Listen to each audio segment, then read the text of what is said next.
Good morning. এখন আমরা আবার বেরিয়ে পড়েছি দীঘা যাওয়ার জন্য। তো ওনার মনটা একটু বেশি ছটফট করছে দীঘা যাওয়ার জন্য। আবার বেরিয়ে পড়লাম, এখন তো গিয়েই ছাড়বো দীঘা। দীঘা ঘুরেই আসবো। এটা হচ্ছে কাটুয়া, এই কাটুয়া নাকি খাগড়া রোড স্টেশন, এই যে খাগড়া স্টেশন।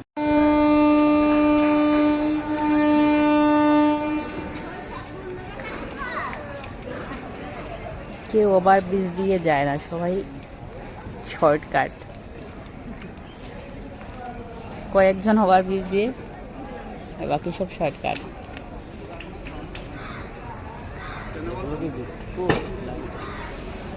হ্যাঁ, কি অবস্থা। আমাদের টিকিট ছিল চেয়ার কার, তো উঠে দেখলাম সিট নাম্বারটাই পর্যন্ত নেই, কোথায়কার চেয়ার কার হবে। আর উপরে নিচে সব দিকে জেনারেলের মতো ভিড়।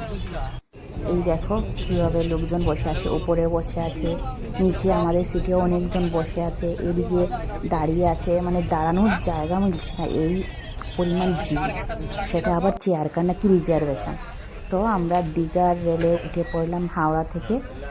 দীঘা রেলে ঠিকঠাক আছে, সেদিকে অতটা ভিড় নয়, যে যার জায়গায় বসে আছে, যে যার সিটে বসে আছে। দেখো আমরা চলে এসেছি দীঘা, আর এটা হচ্ছে আমাদের হোটেল রুম।